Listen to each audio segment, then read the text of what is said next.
নমস্কার বন্ধুরা, আশা করি আপনারা সকলে ভালো আছেন। কাকলি কিচেনে সকলকে স্বাগত। আজকের রেসিপি জিলেপি। আজকে আমি টক দই, হাইড্রো পাউডার, বেকিং পাউডার ছাড়াই জিলেপি বানিয়েছি।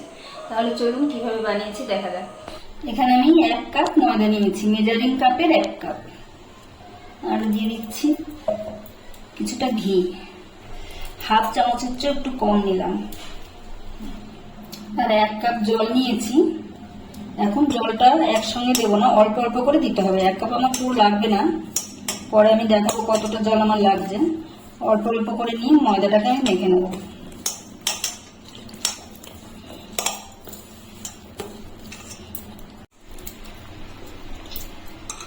হাফ কাপেরও বেশি আমি জল দিয়ে দিয়েছি। এরকম শক্ত অবস্থায় আছে। এখন আমি আর জল দেবো না, পরে যদি লাগে তাহলে পরে আবার দেবো। এখন এটাকে আমার এইভাবে ফেটাতে হবে। 7-8 মিনিট ধরে এইভাবে আমি ফেটাবো। ফেটাতে ফেটাতে এটা অনেকটাই পাতলা হয়ে যাবে। যারা নতুন প্রথমবার বানাচ্ছেন তারা প্রথমে একবারে বেশি ময়দা দিয়ে বানাতে যাবেন। প্রথমে অল্প ময়দা দিয়ে বানিয়ে দেখবেন। 1-2 বার বানানোর পর বুঝতে পারবেন কিভাবে বানালে পারফেক্ট হবে। আমার 3 বার বানানোর পর পারফেক্ট হয়েছে। এখন আমি 5-6 মিনিট ধরে ফেটিয়ে নিয়েছি।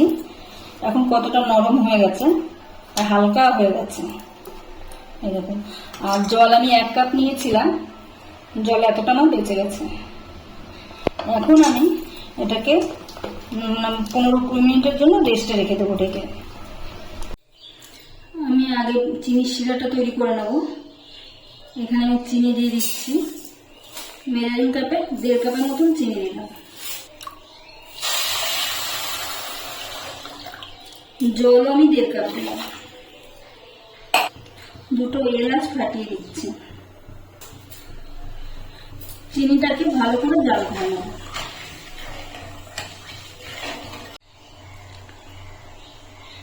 এখনো হয়নি, আর একটু হবে।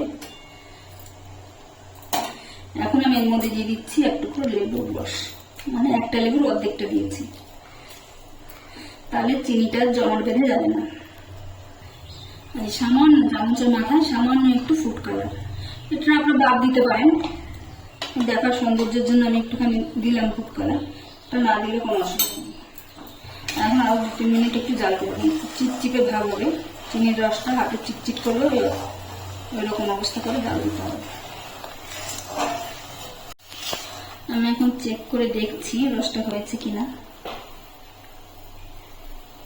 হালকা তারের মতো হচ্ছে, তারও না, হালকা একটু চিপচিপে ভাব হয়েছে। এখন আমি গ্যাসটাকে অফ করে দেবো, রসটা আমার হয়ে গেছে। এর মধ্যে এখন আমি অর্ধেকটা লেবু ছিল সেটা দিয়ে দিচ্ছি। আমি আজকে লেবুর রস দিয়ে করবো। আমি এর আগে একটা ভিডিও ছেড়েছিলাম টক দই দিয়ে, ওই জিলেপিটাও খুব সুন্দর হয়েছিল।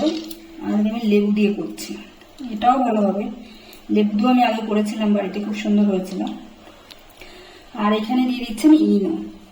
এই চামচের, বড় চামচের, টেবিল চামচের 4 ভাগের 1 ভাগ ইনো আমি দিয়ে দিচ্ছি। এখন আমি সবকিছু ভালো করে একটু মিশিয়ে নেব। আমি ভালো করে মিশিয়ে নিয়েছি। ঘনত্বটা দেখুন এরকম থাকবে, এর চেয়ে পাতলাও যেন না হয়, ঘনও যেন না হয়, এরকমই থাকবে। এখানে আমি দুধের প্যাকেট নিয়েছি। আপনাদের কাছে দুধের প্যাকেট না থাকলে তেলের প্যাকেট, যে কোনো প্যাকেট নিয়ে নিতে পারেন। এই ধরনের একটু শক্ত টাইপের নিতে হবে।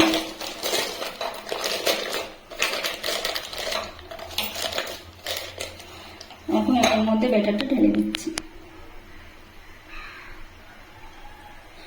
আমি 2টো প্যাকেটে একসঙ্গে ভরে নেব, পুরোটাই 2টো প্যাকেটে ভরে দেবো।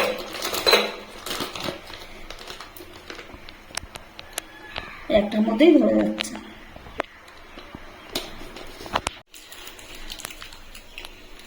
এখন আমি এখানে একটা গার্ডার লাগিয়ে নেব। এই সাইডটা আমি একটু কেটে নেব। প্রথমে আমি ছোট্ট করে কেটে নিচ্ছি, পরে যদি মনে হয় যে ছোট হয়ে গেছে তারপরে আবার একটু বড় করে নেবো। প্রথমে বড় করলে অসুবিধা হবে। এই ছোট্ট করে আমি কেটে নিচ্ছি। এখানে আমি কড়াইতে তেল গরম বসিয়েছি। তেল কিন্তু আমি খুব বেশি দিইনি, কিন্তু মনে হচ্ছে অনেকটা তেল। এই দেখুন, কড়াই থেকে একটুখানি 1 কড় উঁচুতে আছে। এরকম কম তেলই দিতে হবে, বেশি তেল দিলে ভালো হবে না। কারণ আমরা তো প্রত্যেকদিন করি না, দোকানে বেশি তেল দিয়ে ওরা বানায়, ওদের প্র্যাকটিস আছে। এখন আমি দেখাচ্ছি একটা বানিয়ে।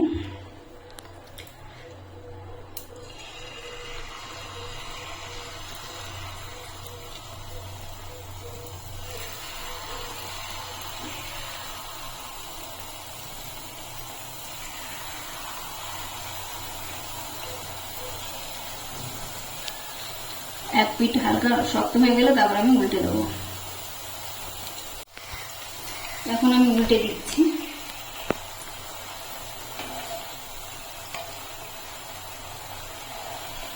এখন আমি উল্টে পাল্টে মুচমুচে করে ভেজে নেব। এখন বন্ধুরা জিলেপিগুলো আমার হয়ে গেছে, আমি একদম এখন তুলে নিয়ে রসে দেবো। এখন আপনাদের বোঝানোর জন্য বলছি, এই দেখুন এই জিলাপিটা কেমন হয়েছে। দেখতে সুন্দর গোল মনে হচ্ছে, কিন্তু এটা ঠিকঠাক হয়নি। এর পিছনটা দেখুন চ্যাপটা, সামনেটা ফোলানো।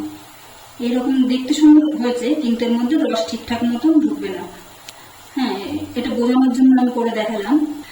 তেলের টেম্পারেচারটা ঠিক রাখতে হবে। এটা কম হয়ে গেছে, কিন্তু দেওয়ার সময় আমার সুবিধা হয়েছে ঘুরিয়ে ঘুরিয়ে, কিন্তু জিলেপিটা ঠিকঠাক হয়নি। এর পরেগুলো দেখবেন কিভাবে বানাচ্ছি। তা আমি তুলে নিচ্ছি।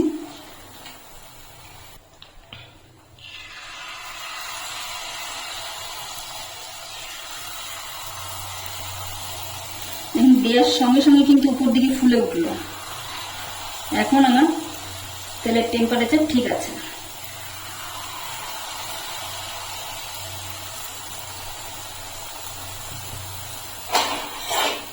আবার মানে নিচটা একটু শক্ত হয়ে গেলে তারপরে আমি উল্টে দেবো। আমি উল্টে দিচ্ছি এগুলো।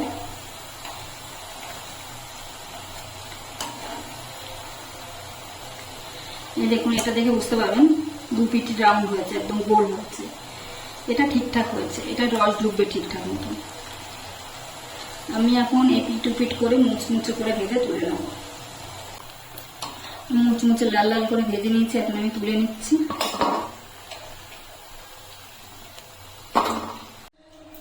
প্রথমে যেগুলো ভেজেছিলাম ওগুলো আমি রসে দিয়েছিলাম, ওগুলো আমি এখন তুলে নিচ্ছি।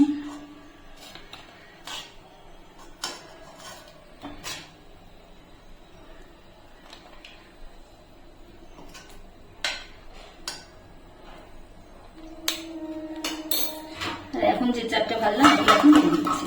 দিয়ে বেশি সময় রাখতে হবে না, বেশি সময় রাখলে কিন্তু নরম হয়ে যাবে। শুধু দিয়ে এপিট উপিট করেই তুলে দিতে হবে, কেননা জিলেপিগুলো সুন্দর ফুলেছে, দেওয়ার সঙ্গে সঙ্গে ওরা ঢুকে যাবে। আর বেশি সময় রাখলে নরম হয়ে যাবে। আমি এখন তুলে নিচ্ছি। দেখুন এপিট উপিট করে নিয়েছি, এখন আমি তুলে নিচ্ছি। আমি আবারও দিয়ে দিচ্ছি।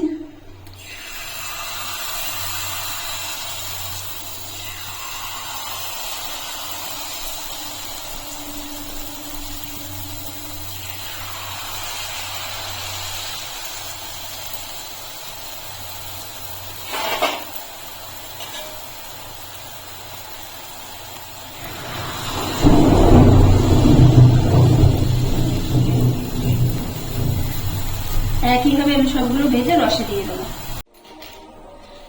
জিলিপিগুলো আমার তৈরি হয়ে গেছে। আমি এখন একটা ভেঙে দেখাচ্ছি কতটা রসালো মুচমুচে হয়েছে। এখন আওয়াজ শুনে বুঝতে পারছেন, মানে আওয়াজে মচমচ করে আওয়াজ হচ্ছে। দেখুন ভিতরে রসে ভর্তি। রেসিপিটি যদি ভালো লাগে তাহলে একটা লাইক, কমেন্ট ও সাবস্ক্রাইব করে পাশে থাকার অনুরোধ রইল। আর যারা ফেসবুক থেকে দেখছেন তারা অ্যাকাউন্টটিকে ফলো করবেন।